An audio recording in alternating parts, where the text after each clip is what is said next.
Hello, in today's stream I would like to build on what I have recently shown in another stream.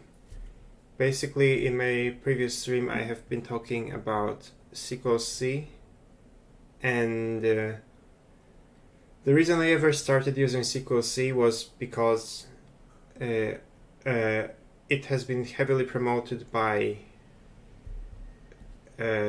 the Primagen, and you may know that the Primagen has recently been using Go in his side projects, and so the difference between sqlc and sqlx is that sqlx is just a simple wrapper over SQL, the default SQL library in Go, and in fact it's very similar to it. The only other benefit of sqlx versus SQL database SQL library would probably be that there are just a few convenience functions, but you still need to write out all of your queries. You need to write out, if you want to use if you want to specify which columns you want included in your query, you need to specify it explicitly. And yes, technically you could just use an asterisk operator in your SQL queries, but it's not the best practice in general, because if you use the asterisk operator to select all columns in a table, the things may break with a deployment. And with sqlc it's a bit different, because I feel like it does more or less the same thing, but it does the most difficult parts at the generation step. So instead of relying on annotation strings like here, sqlc requires you to provide a database structure file, but at the same time, when you finally generate all the queries, it will generate type safe. It will generate your models for you, so you don't need to write a single model, and it will generate. It doesn't rely on those annotations. So these annotations, scanning results based on those scanning results into struct based on those annotations is runtime. So it's going to be inherently slower than a pre-generated function that just calls scan a lot of times.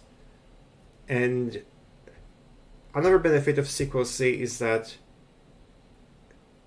it's just much less boilerplate. And I would say, so with sqlc, you have this initial setup, but then you have almost no boilerplate, because everything is generated for you. So you just write your query, give it a name, define if it's going to return many lines or a single line, a single record or many records, and if it's and that's basically all. And if you write everything correctly, you're going to get beautiful generated models and beautiful generated querying code. And I think it's kind of, for bigger projects, it's worth the configuration overhead. And I would use sqlx for very simple projects, like when I'm writing a script. Anyway, I still haven't introduced my the other person present in the studio. This is Maciej. Maciej is a PHP developer.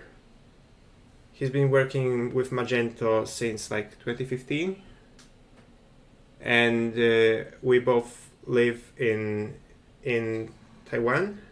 Maciej lives in Taipei, and I live in Kaohsiung, and we've been spending quite a lot of time together since he moved to Taiwan. Anyway, that was meant as an introduction, and in the remaining part of the stream, I would like to continue working on that little project, and maybe we will make breaks to discuss some specific examples or some specific use cases. And if you don't hear any audio in the video, don't worry, it's intentional. I just turned off the microphone when I'm not trying to speak anything because my streaming laptop is very loud, and if I just keep the capacitor microphone on, it's going to be very loud. So if there is no audio, it's probably intentional. And without further ado, I'm going to get back to the code. Yep. So I'm going to turn off the audio for now. If you have any questions, feel free to ask them in the live chat. And I'm going to continue writing.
Yeah, I can see the stream is becoming more and more popular.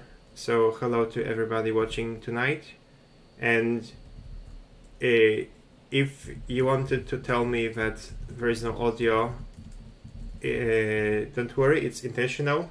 I just don't speak when I don't believe there is anything to say.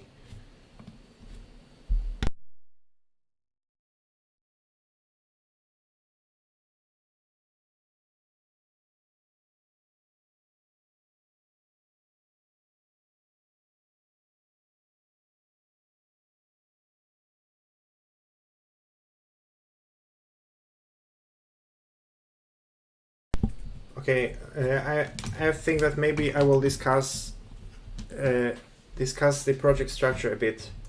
So the whole goal of this project was mostly to try to put together a few tools, and specifically I'm using Goose for database migrations. I'm using sqlc to talk to the database. sqlc is not a database integration library by itself. It's a code generating tool. So sqlc is generating type-safe Go functions based on the database schema that you dump using pgdump, and a file with queries you define in SQL, and we could say that the entry point of this project would be the make file, and I like to define a lot of different aliases and commands. And honestly, I'm kind of a shell script kiddie. I tend to write a lot of shell scripts, and the older I become, the more shell scripts I write. So one thing that someone mentioned was that you technically need to provide a database schema to sqlc if you want to create code, if you want to generate code. And yes, you do have to dump the schema. On the other hand, it can be automated. So for example, in here, I define an alias called dbSchemaDump that will dump the schema as SQL to a specific file, which is the entry point of sqlc. And in here, I'm using -s to dump the schema only with no data. -O means dump structures without owners.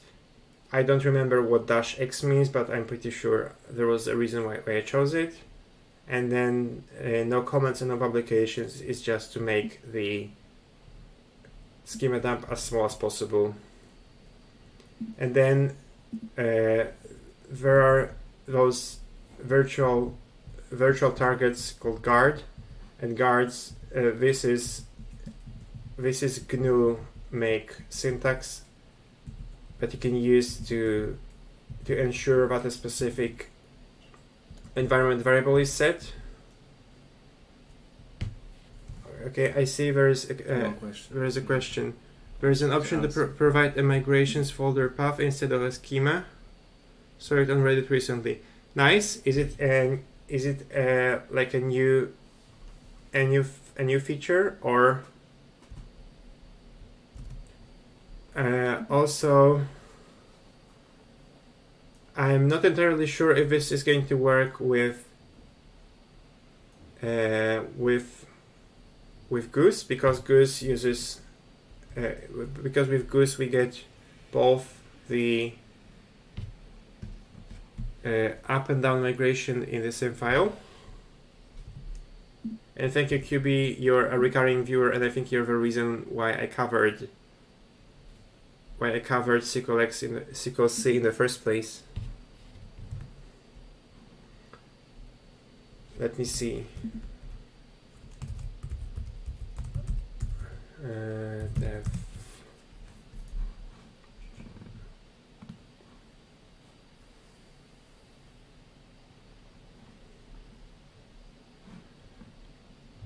Configuration.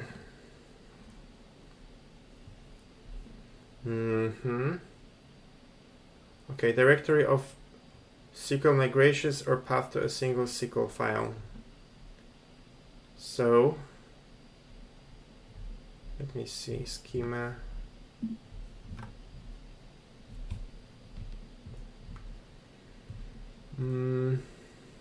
Or a list of paths. Okay. Also for queries, you can also use a list of paths, which is good because I didn't want to write all of my queries in a single file, because that way it will become massive in a real world project. So let me see. If in sqlc YAML, I define the schema as. Let me just quickly commit.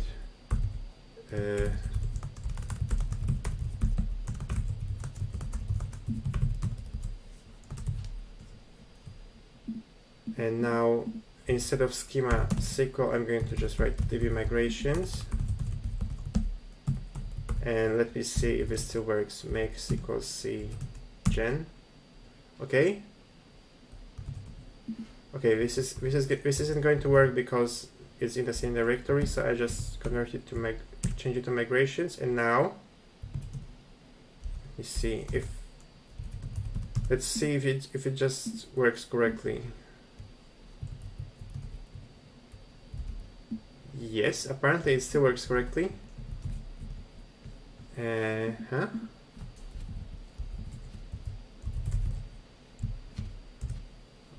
Okay, that's actually pretty crazy, if you ask me. Product queries.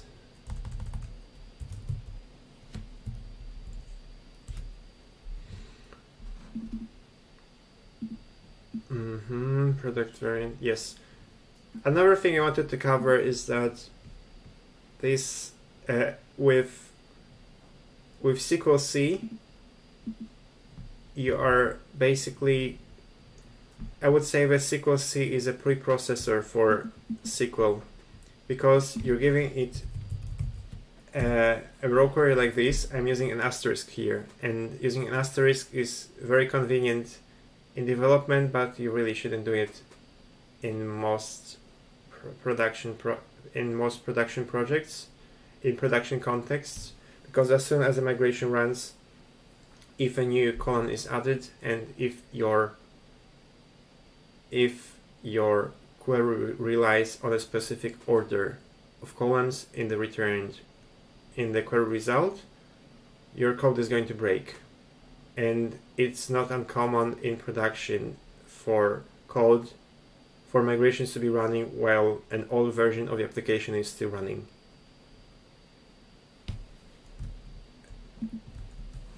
QB. It seems I cannot post links. How to do it? Yes, handling SQL migrations. Okay.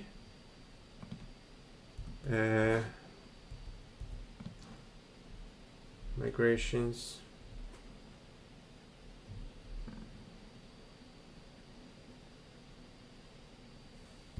How to? How to?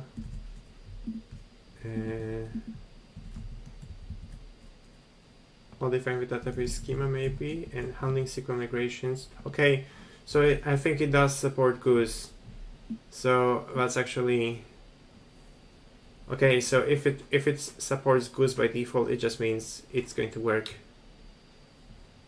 sqlc does not perform database migrations for you.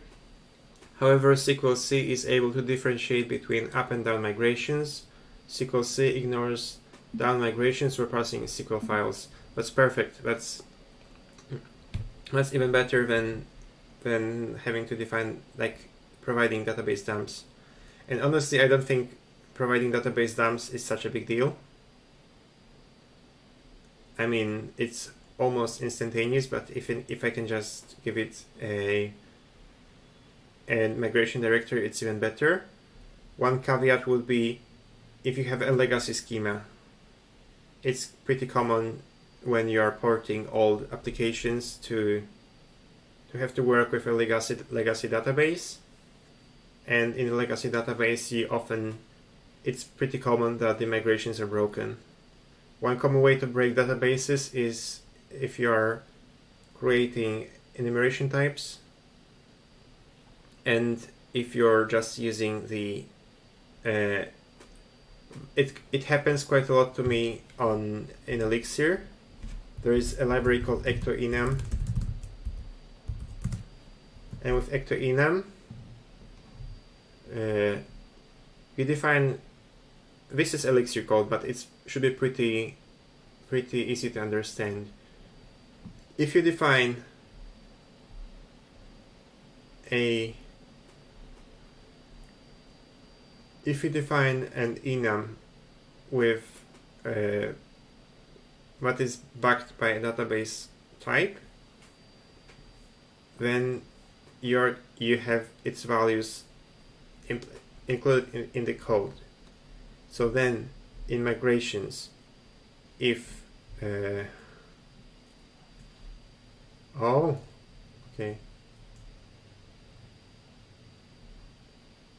if you want to modify your enums that have been created using generated code. Like for example, if you define an enum in Elixir and you define a specific string value for each of the enumeration variants, and then in a migration you run a migration to create this type in the database, and then in a future release, if you try to add a new value and it already exists, if you just generate the file, if you just create a type in the database using this code generator and then try to add values to this enum in the future, then it will break if you just try to recreate the whole database schema from migrations, because the code will get updated and the enum that's created in the first invocation will be a different enum from the one that you tried to create in the past. I know it's pretty difficult to explain, but you will know it if it happens to you in production. So one way to handle this would be just when you alter a database enum, you should always use add value if not exists. And in Postgres, you cannot remove a value from an enum. You can only rename an existing one. So we don't have to worry about enumeration variants disappearing. Yes. So anyway, that's one of the reasons I think sqlc is dope.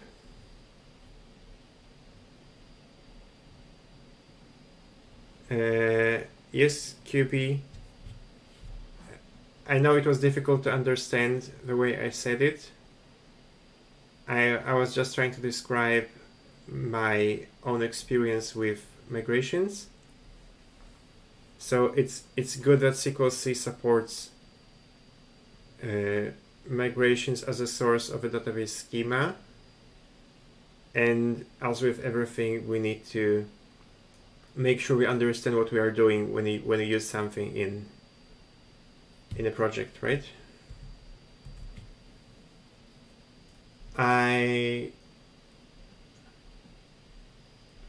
will okay, so before I was also saying that it's I think it's very nice that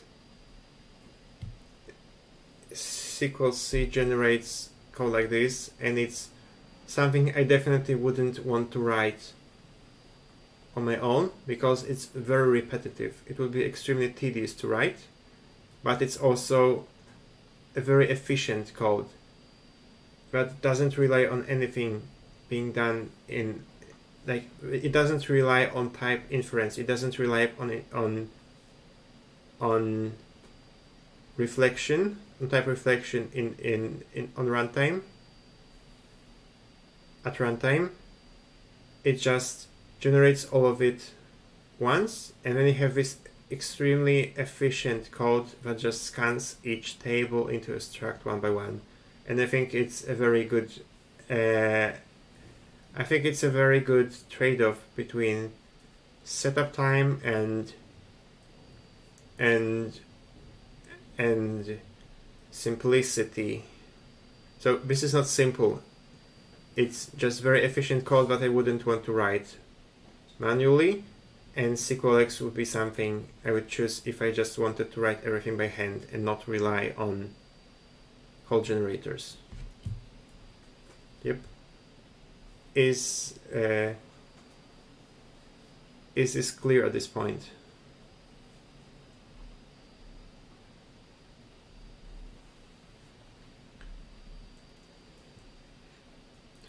Also, not all of you may have noticed that I'm using an asterisk here, and it does actually convert it to every single database column, and that's like I would say it's a very useful thing to do, because I can't be bothered to remember to write all of the database columns on my own. So if I can just write an asterisk, it's great. Yep.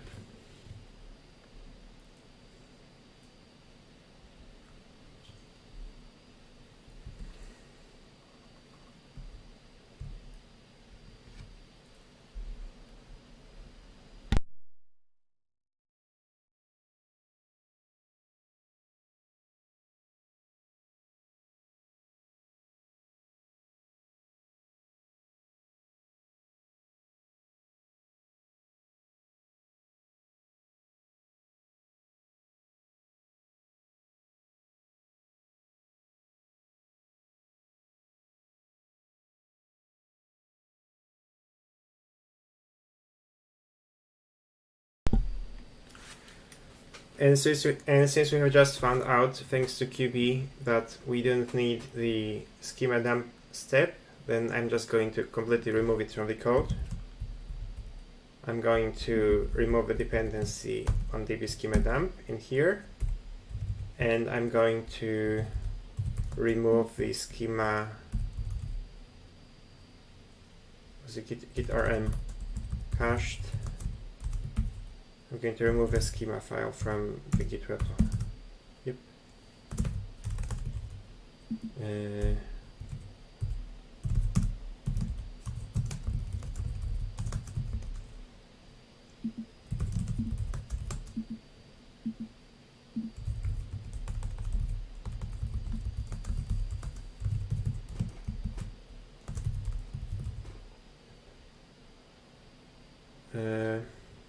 Good. So I guess I'll just go on coding, and obviously this is a very simple sample website, and I don't even think I will ever get to a point where it's actually functional, because it is meant as an educational project to demonstrate an idea, demonstrate a way to do something. So if I'm only doing it to learn something and to show you what I have learned. Yep.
Okay, if I'm not mistaken, at some point in the history of Postgres, there used to be a type specifically dedicated to currency. Monetary types, yeah.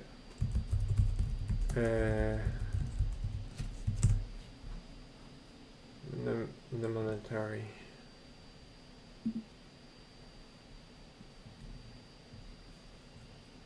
Yeah, it does.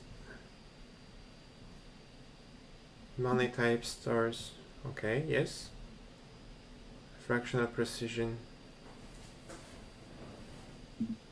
But it has no currency, right?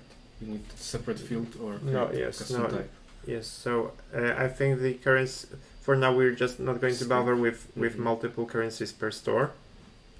So I would just create it as money, and then I would just hard code the currency somewhere in the project. Alter product, alter table.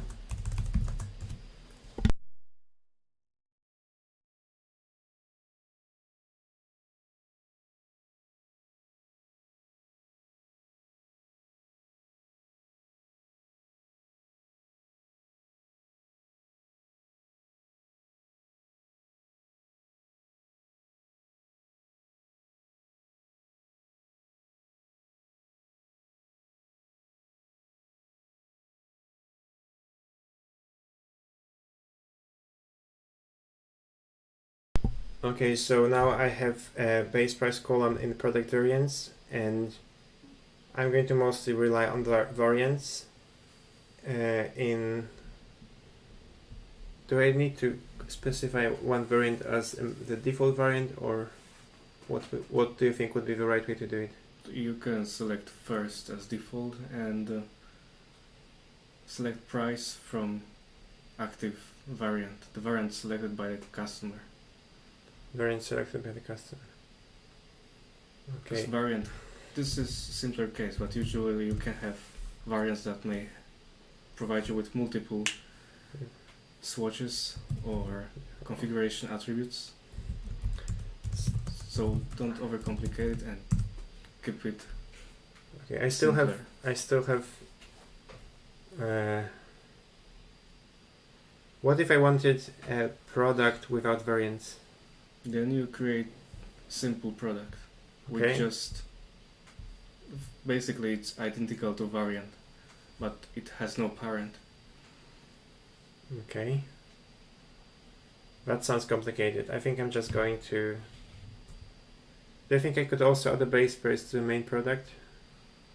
You could, but I think it may be very rare case, such as maybe you want promotion, discount, that's percentage of some value and you want to add it globally for the whole configuration.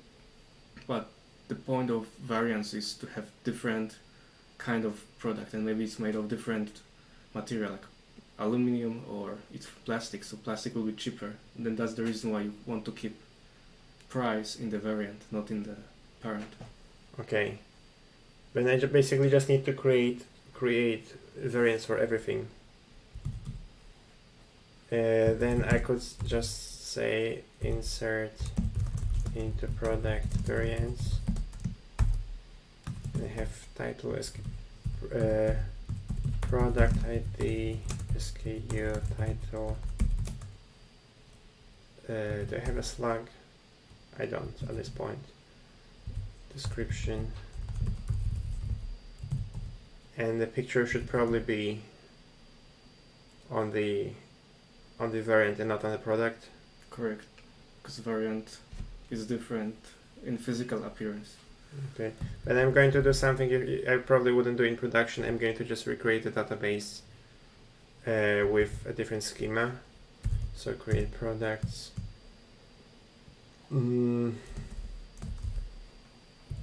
Add picture to product variants.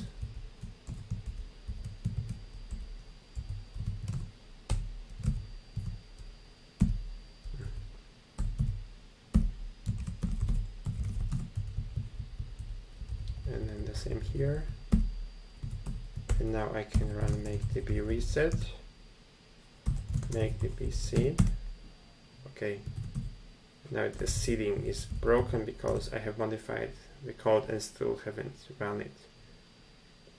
So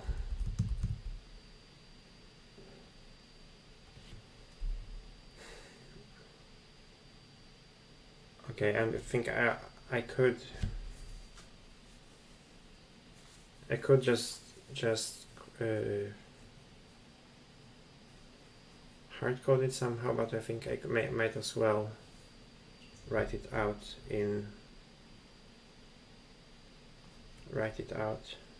spell it all out. So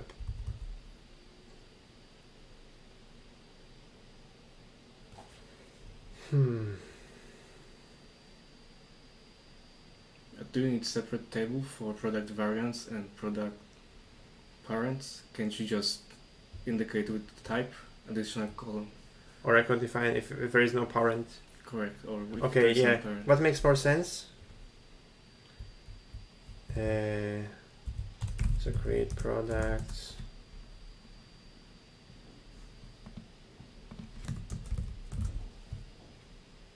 So then in this variant thing wouldn't exist at all. So parent ID begin prime references products ID on delete cascade SKU slag description base price money not now, and then I'm not sure about cascade delete, but for this example you can use cascade. Sometimes you might want to preserve products. You don't want to delete them when you delete parent, but it's or on delete just nullify all. Nullify or prevent. Prevent, you say?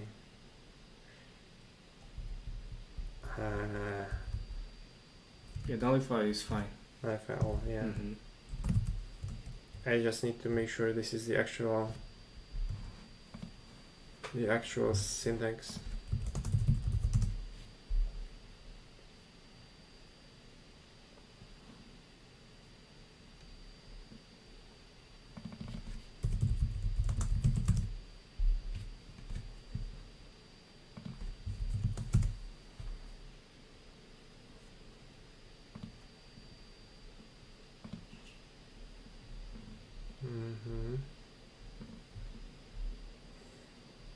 Or do it restrict, cascade, or set now? Set now.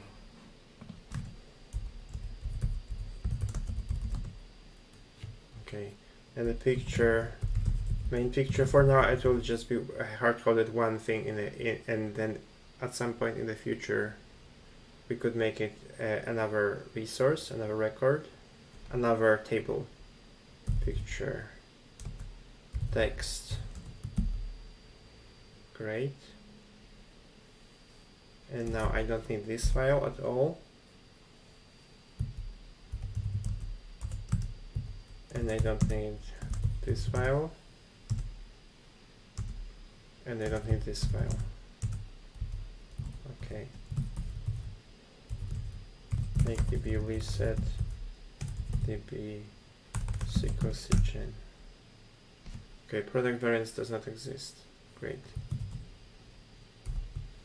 Queries.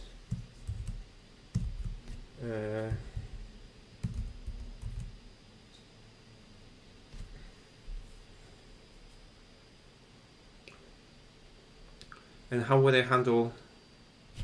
So normally, in all my career before this, I would just use an ORM, and we would say that the main product was the one without the parent ID, and then there will be sub-products or product variants, but that were based on the that were product variants that belong to the main product, and then every variant and a main product has many product variants. Correct. But since we are writing all of this in without an ORM, we can't really just say it's we can just say we can just do it like this. Let me see what sqlc says about relations. If it does have anything about say anything about relations.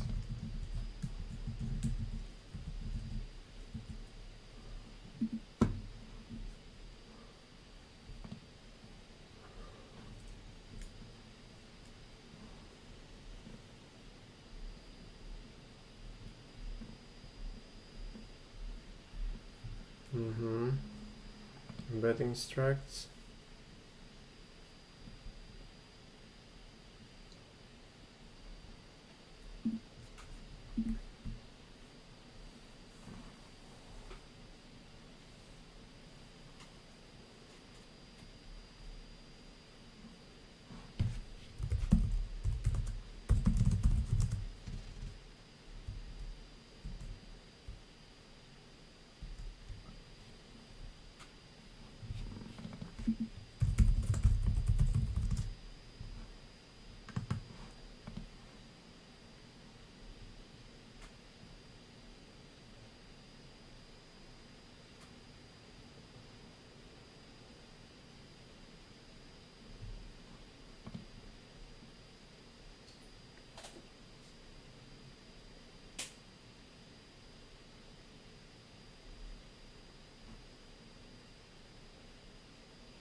Perhaps we should use two queries, one for the main product and another for variants. Yeah, I guess there isn't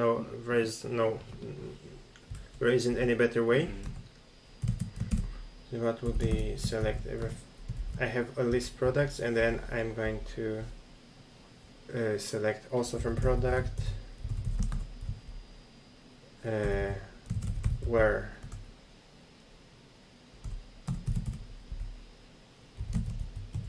product or was it parent ID? Yes. Parent ID is not now. Order by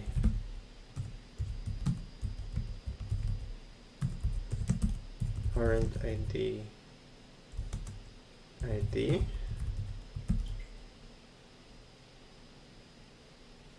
and now if I try to okay, now I regenerated the, and now I'm going to picture base price. So let's say we are building a store based in Taiwan. A hamburger will be like $350 Taiwan. A charred salmon salad will be 300. The shrimp noodles would be maybe 250. And the smoothie bowl would also be $250. Then a receipt picture doesn't exist. That would be main picture. Okay. And now in the templates, if the product's main picture is not nil and the product main picture is not an empty string, then I represent a main picture. Now if I try to run it,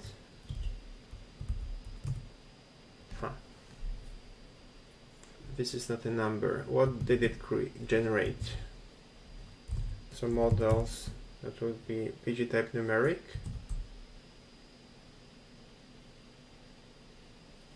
Oh, I know. It's a price. Okay, it's so needs to be stored with cents.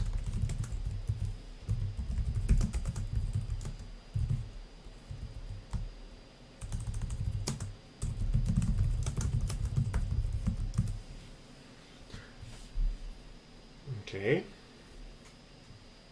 And maybe it's using your locale from database server settings. How can it determine whether it's dollars? Okay, that's also something I would say it's also pretty interesting because it's like normally you would handle it in the application, on the application level, but also not always, I guess. So yeah, imagine you just have a type in your database that handles all the intricacies of the monetary interactions. I think you can cast it to. Yeah, but then it numeric. doesn't make any sense. When I might as well just use a decimal, right? So I guess I'm going to also modify this like this, and the base price would be decimal 1944, scale 19, and precision 4. Yep. 4 should be enough. Yeah, I mean, yeah, 4 is an extremely cautious choice, but I guess I'm just going to go with the standard, like like a convention. Make the vseed and make sqlc gen, and now it's the numeric, okay. And now I run the server and it's working. And now it's working because I think this was broken because technically money is a numeric type, but the default representation of the money type was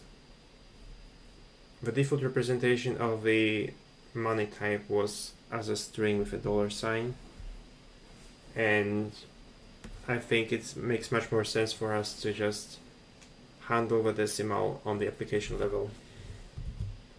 So in the template, let's say span class equals price and the product base price. Okay, and then PG type numeric. What the heck is a PG type numeric? Okay, does it has a float 64 value, it has a numeric value, and all of this returns. That returns a float that returns. Okay, is there a way I can just PG type numeric float value and then okay, let me see. That would be float 64 value. Does it have an integer value? And then I'm going to string convert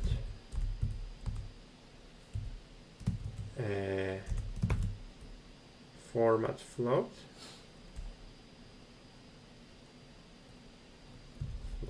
I guess, or I could just go like, it would be like this really simplest way, right? Let's print f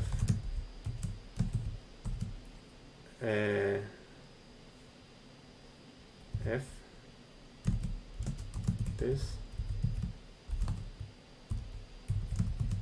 import fmt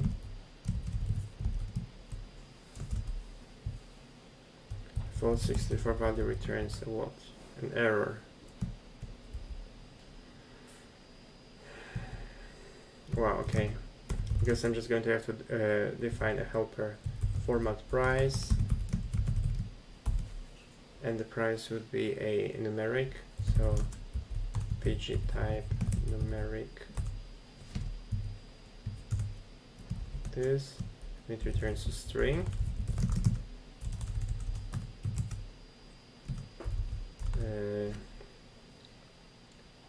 Float error equals price float 64. What do you mean if formatter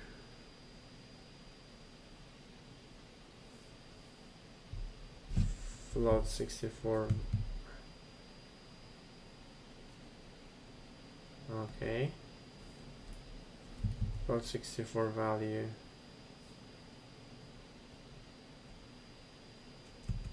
this, and this is now not even a float. Okay, what the heck? What is?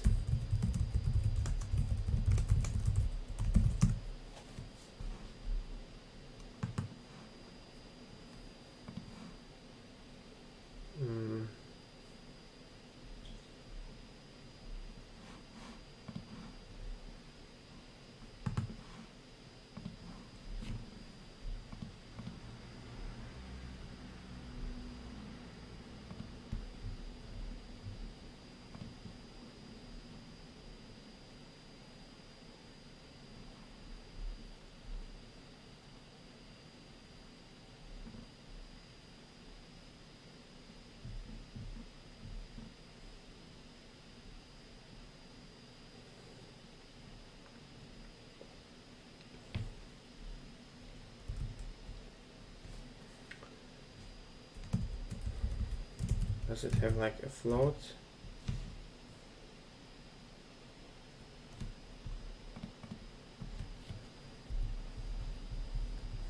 And what's its value? Value is this. That's absolute integer. You can return just not a number or something. I don't want to return a number. I want to present it to represent the actual price, right?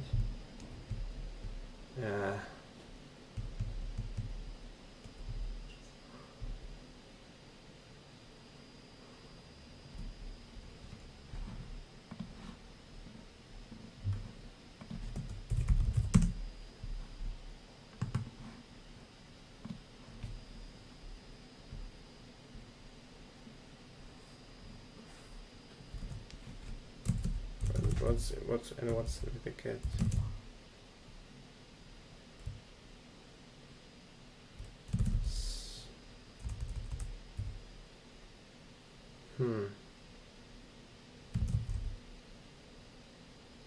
Okay, I'll try the numeric value. No, it's not a numeric value, it's a float 64 value. And now, and what about the float? What do we have on this float? Float has a float 64. Okay. And now we can return strconvert a format float, this, import string convert.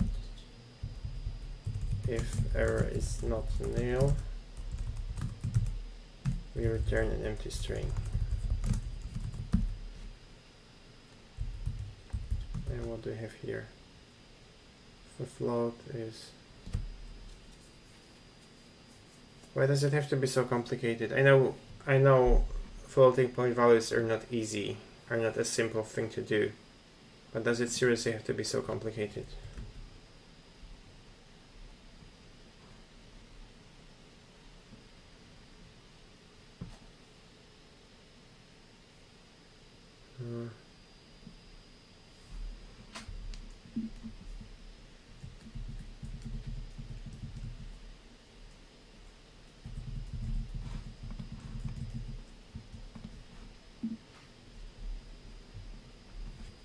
I see a string somewhere.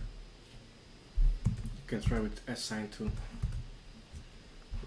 declare a value and then assign to reference. Okay, does it also? Okay. Okay.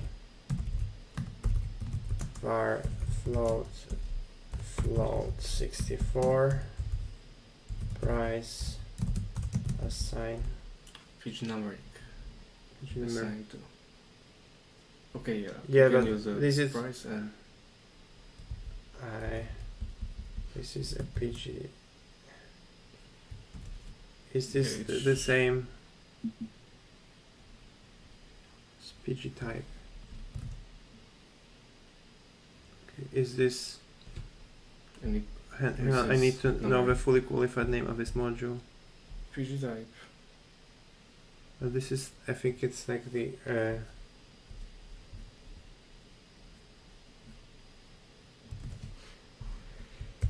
PGX. PGX. What is the latest version? PGX.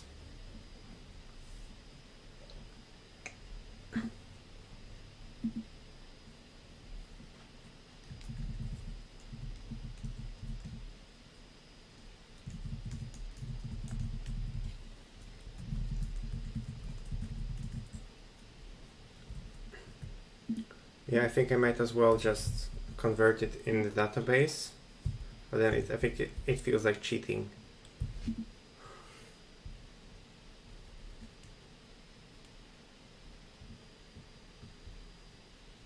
Yeah, so Maciej found some solutions, but we don't seem to work in here because...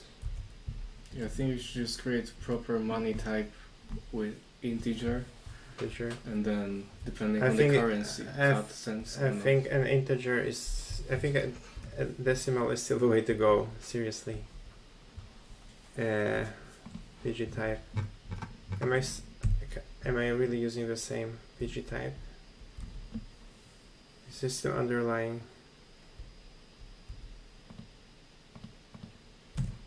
And what did I get? A sign. Hello Prince, welcome back. I remember you asked me a question in one of the previous streams and I'm not sure if you have received the answer. I tried to answer your question regarding your university's login screen, right?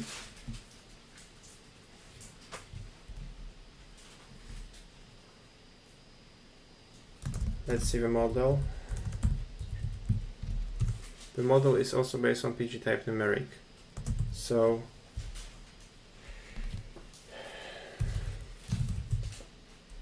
price scan numeric, nope, scan int64 value,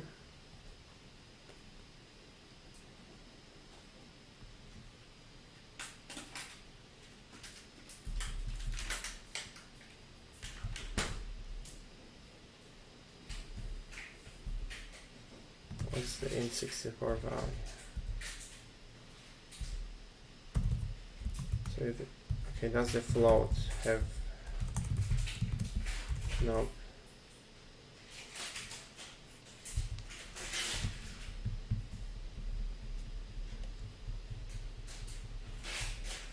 Okay, I believe ChatGPT, you say? Okay, I'm going to... No. Maybe it's numeric.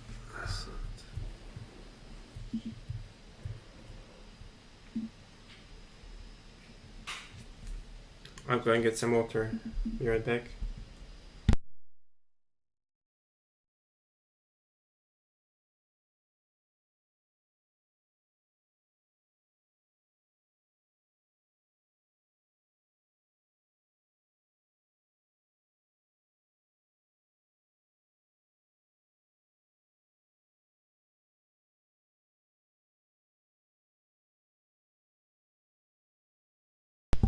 Okay guys, this stream is not sponsored, but it's definitely brought to you by Family Mart's orange passion fruit, grapefruit and green tea.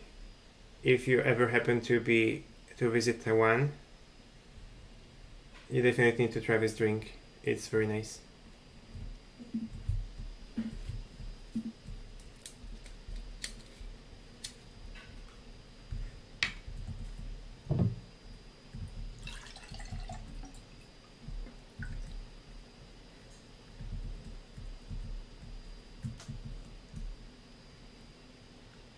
Yes, so for those of you who haven't been watching over stream, this is my friend Maciej.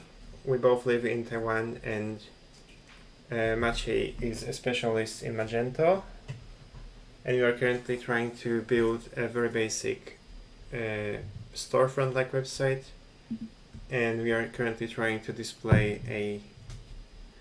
the prices, because the prices are implemented as decimal types in the database, and the way sqlc handles numeric types is kind of different from what I would expect. But you know what? We could just replace it with the database SQL backend.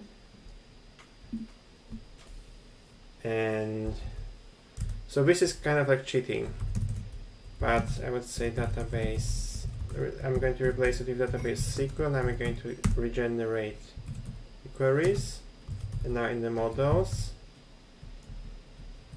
the base price becomes a string. No, it's... That's not something I expected, but it's definitely a solution. Rather keep it as int.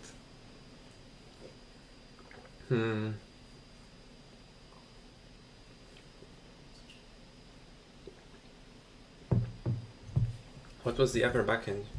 I think there was another backend for it.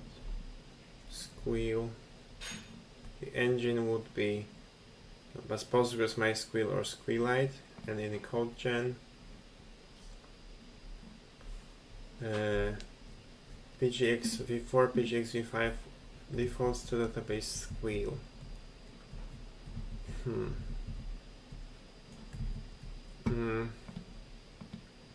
Okay, just like QB mentioned, maybe we should try ChatGPT.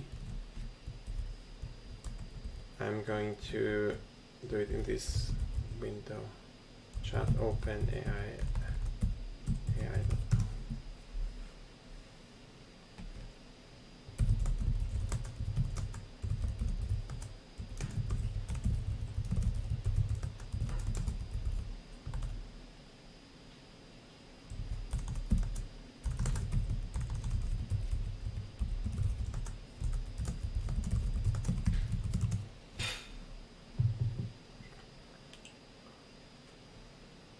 So it's some specific for PG type. Okay, I think it's hallucinating because this is PG type. What's that? Okay, and why is it completely different from what I have, what I saw in? There is such library. There is such library, but it's and important. What if it's the PG type implemented by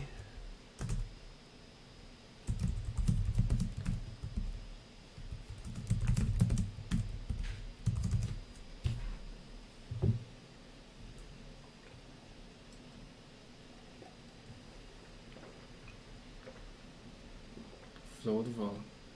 So he's just printing float val. Why you couldn't return it before?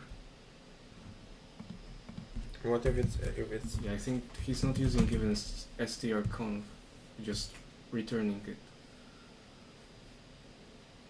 The initial code was not bad, he just had some issues with strconf, and he's not using strconf, just fmt. we are not using strconf, but he's also mentioning methods that don't exist. At least not according to Yeah, because it was float 64. The first one he used. gen. And now in the model we still got the PG type numeric, and the PG type comes from here. Go doc PG type numeric. Okay, it doesn't have a float 64. But you have float 64 value, I think that's... And that's still a driver value. Okay, I'm going to try it. Float 64 value, and we have a float like this, and a float does have a float 64 field. Okay, and that's an actual float 64. If the error is not nil, we return an empty string, and then we return fmt sprintf. That would be at currency, if you want to be consistent with the format price naming and then remove float 64. This I can remove the string cons, and then in 26 I can call format price on products base price.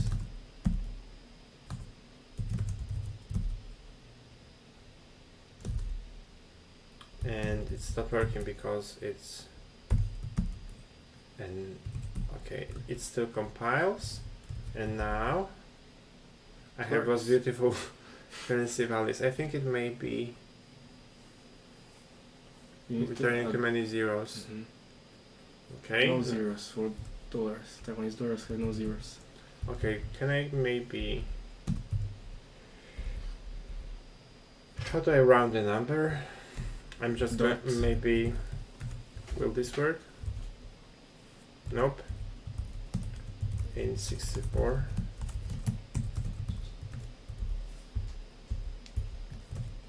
I cannot even do it. No, I can. Okay. It works? Okay. It works. But I think you can add how many decimal zeros you want to show. Yes, it's standard. Yeah, in the printf syntax you can you can declare something like like this, and then it should give me 2 decimals.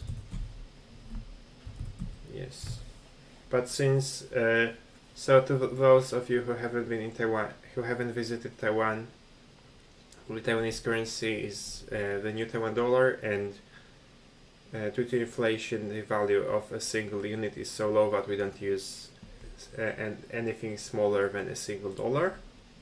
Therefore, we don't need the decimals, so we can just treat it like it's an integer. Yep.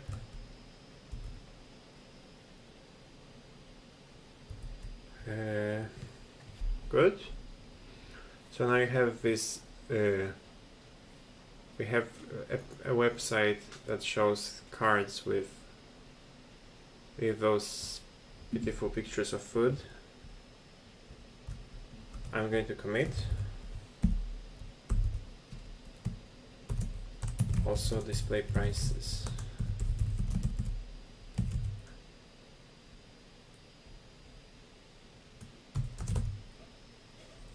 Great.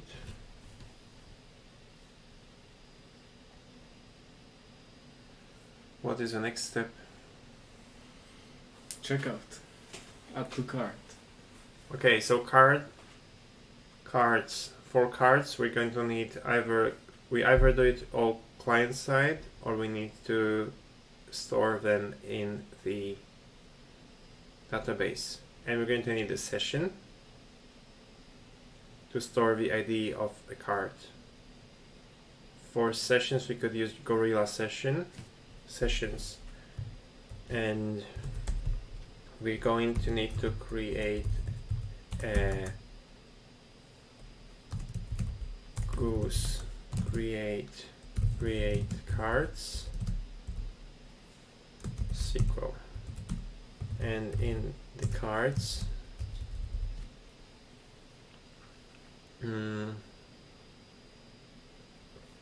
user email products. Why would I need a card in the...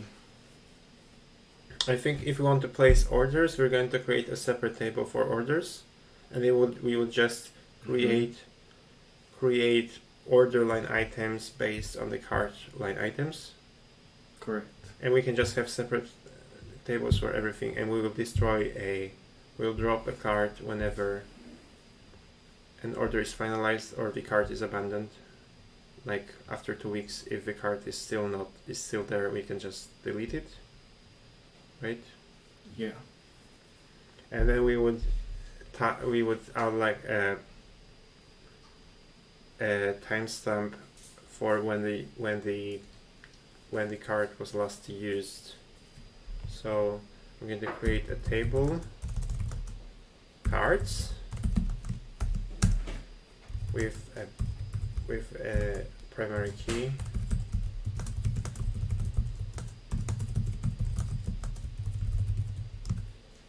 And then, do we need anything else? You will link items by another table, cart items. And here you need created add. I'm not sure if you can Inserted add. Yeah, have some macro. You have no macros like in Elixir here. Timestamp default now add time zone UTC.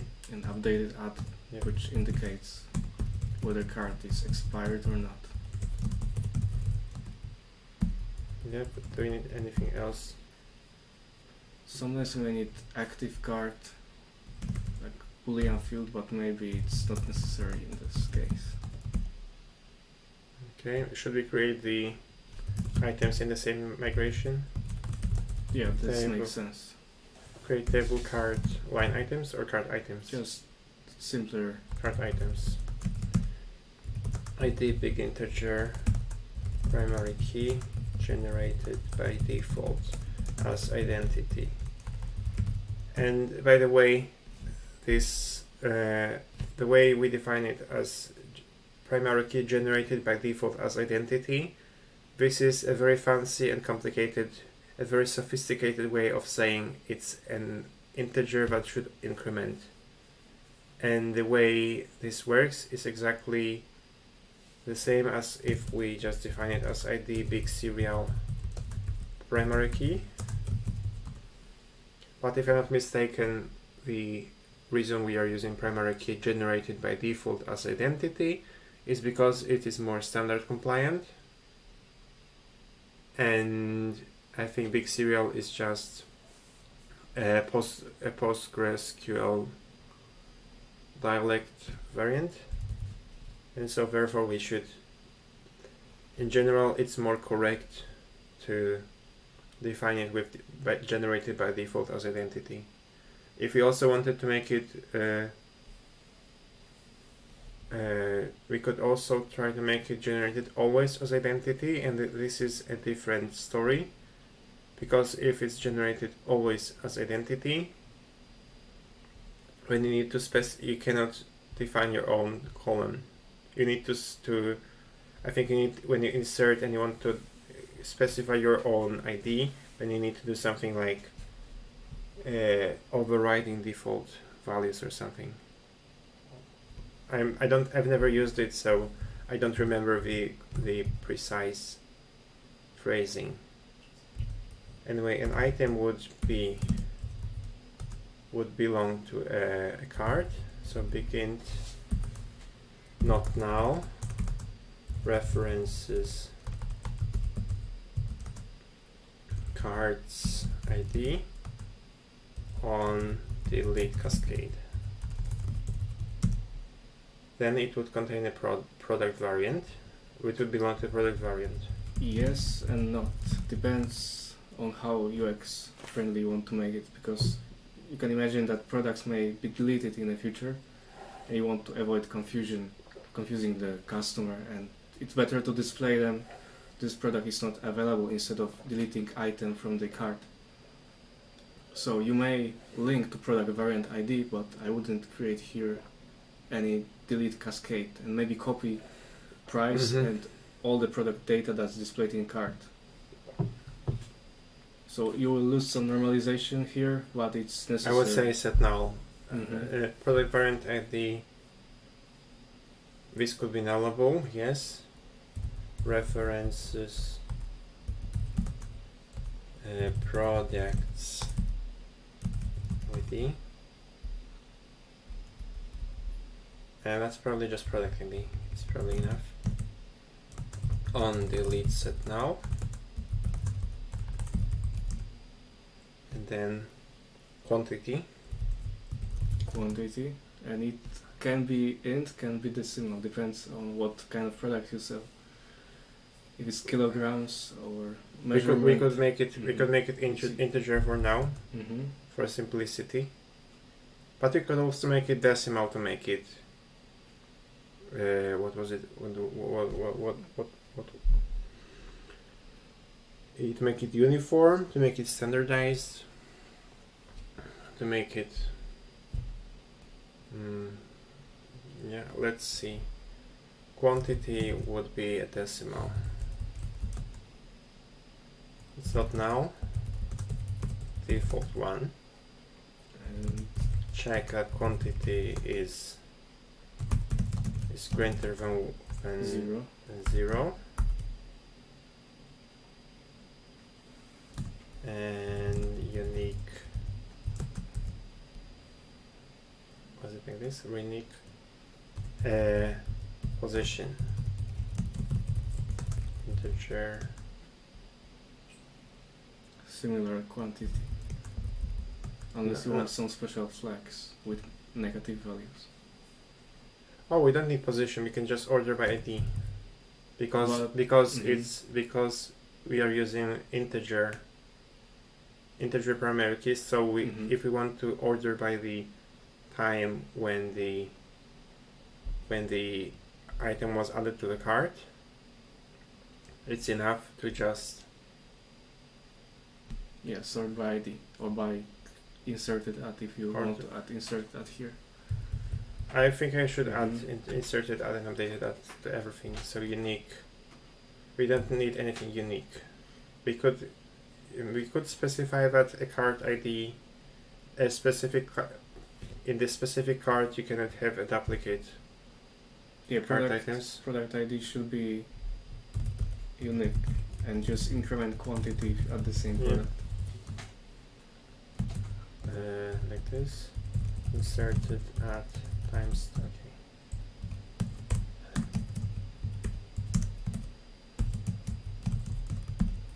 Like this, and drop table cart items goes up. Syntax error at or near references. Cards ID. Begin not now. References. On the way set now. I guess it's actually with a unique. Add or new references. But I didn't add the type. Begin. So maybe I can leave the unique and begin. Okay. Let's see. Card items.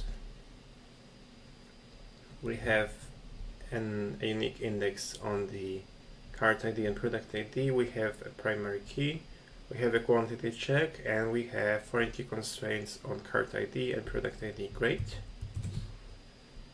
I'm going to commit.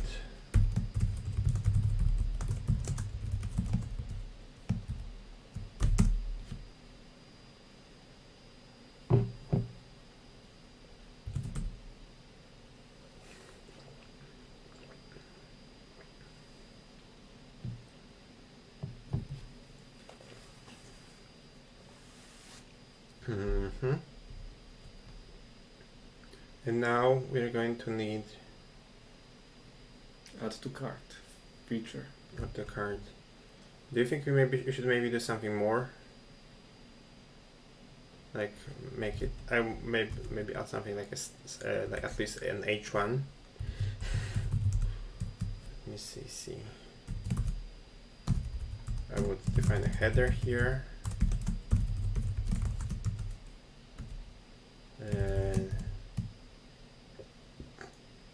And sqlc store.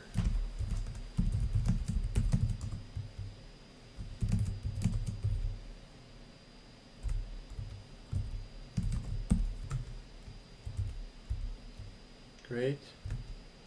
Or maybe I will define it. I will wrap it in a container.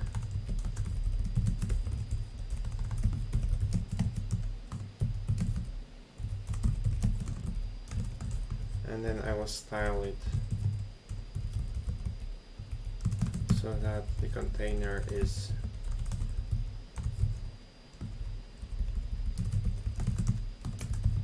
variables. Container width would be 900 pixels in RAM.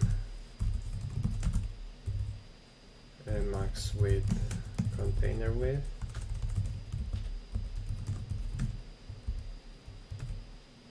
and then the header would also have container.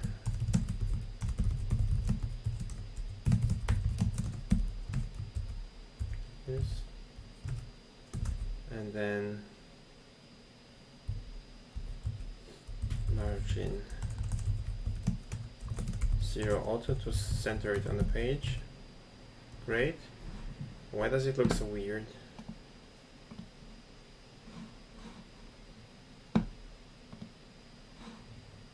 Container. Price paddings are weird.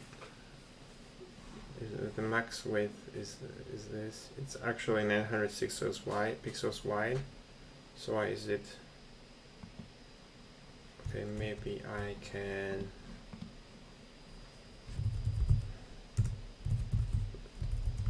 fix the.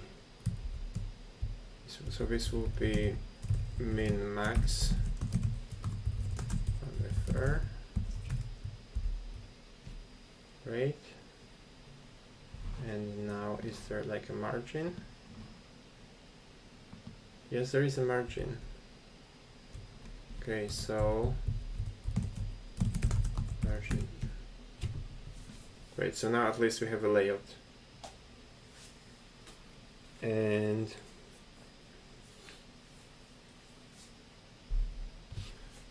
I'm going to listen to my computer telling me to have a break.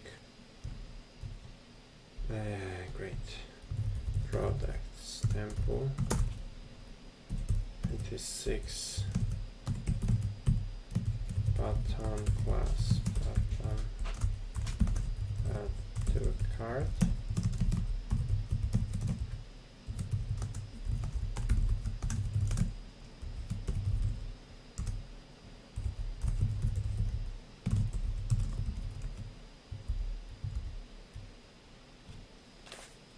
Do you think it's redundant? It's very basic styling, so hard to achieve nicer labels. I think on a product page you could add the price also in button, and on listing just add to cart stuff.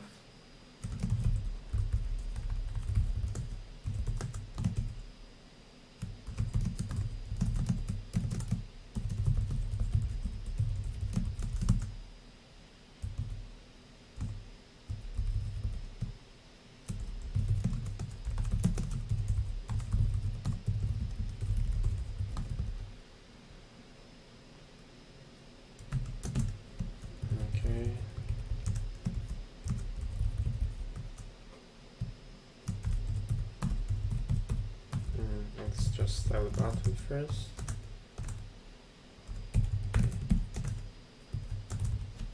I think that goes to a base style sheet button, and that will, the button may sometimes be a button and may sometimes be an A, so a hyperlink, and can sometimes be a button. Maybe I'll just define it like this. A button visited. Great. Display block for now. Inline block maybe.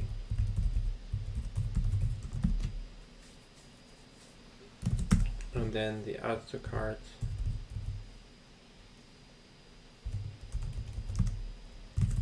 Button display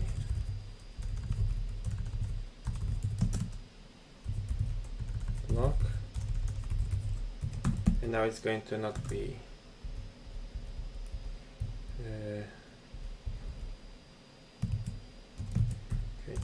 okay. A visited button is not this.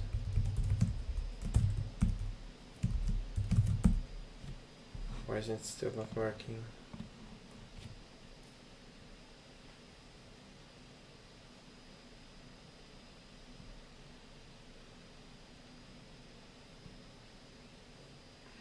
Okay, I believe.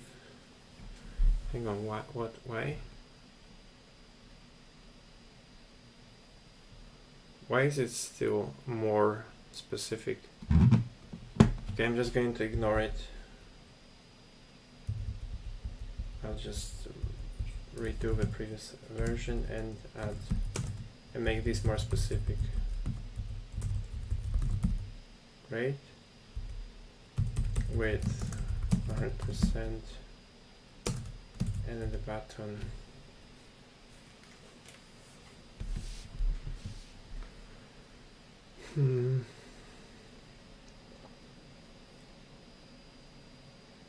Yeah, this starts to become kind of similar to the previous website I tried to build on Stream. And back then I used the Tailwind palette.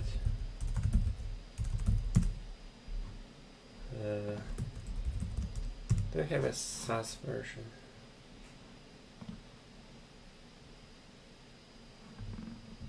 Great. Oh, this is the old one.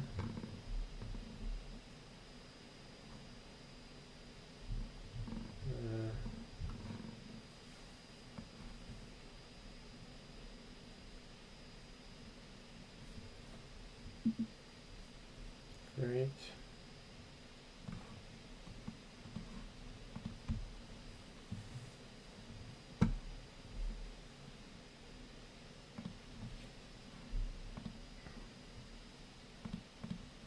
Good, yes, this looks cool.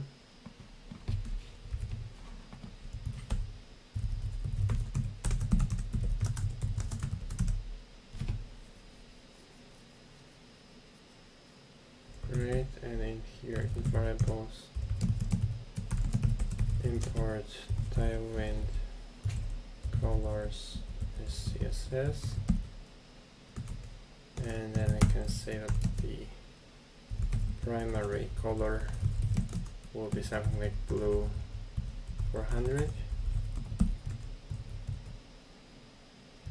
Huh. Of course it doesn't work.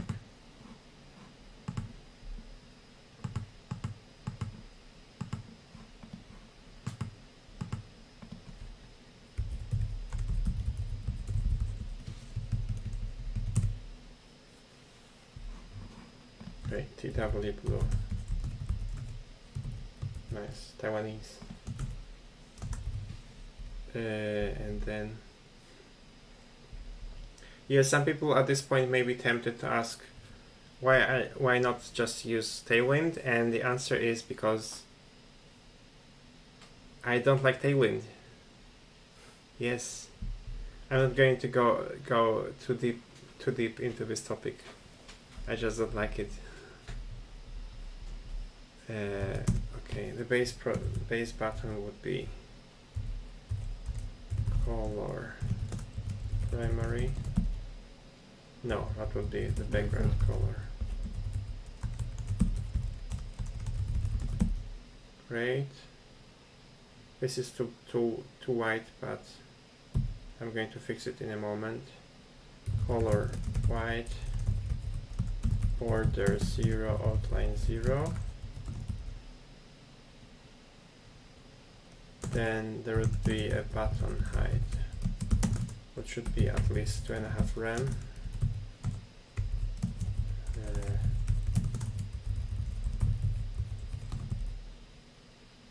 It's pretty tall. Font size inherit. No, font inherit. Great. Border radius would be a global. That is border radius. 5 pixels.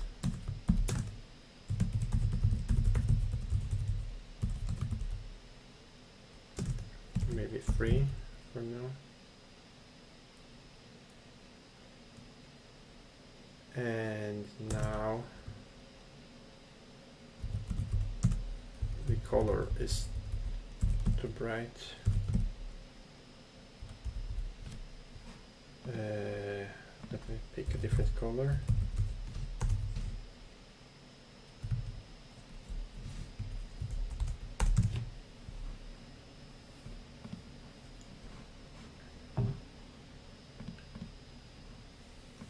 create it.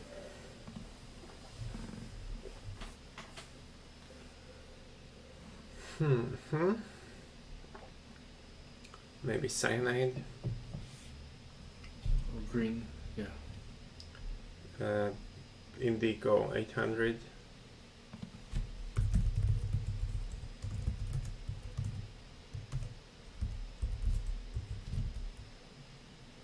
I think it's a bit too dark, but it's okay for now.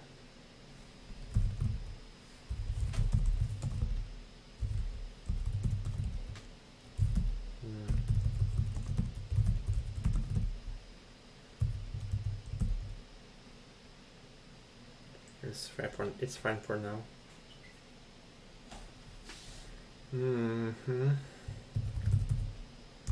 Now for the product title,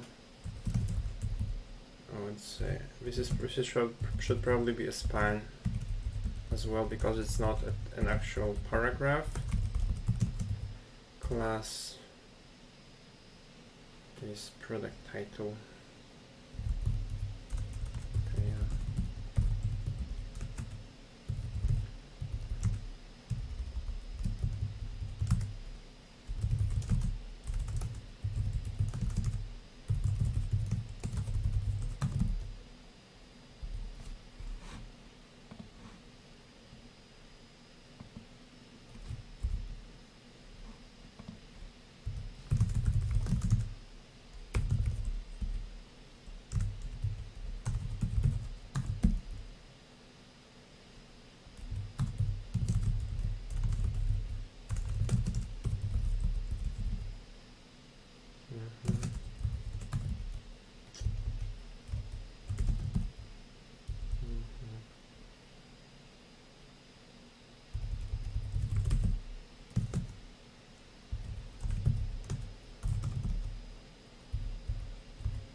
Great, now we have a fake add to cart button that won't do anything for now, because doing anything with the cart is going to take a lot of time, and we've been streaming for 90 minutes, so I think we'll call it a day.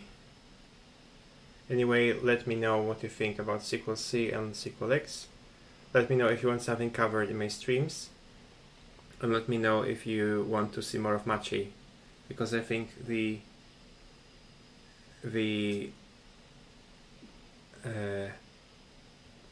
formula, the discussion formula works much better than just me typing away. And I guess I'll see you in the next stream, and goodbye. And by the way, the next stream may also be on weekends, because it seems like weekends work much better in terms of outreach. And goodbye.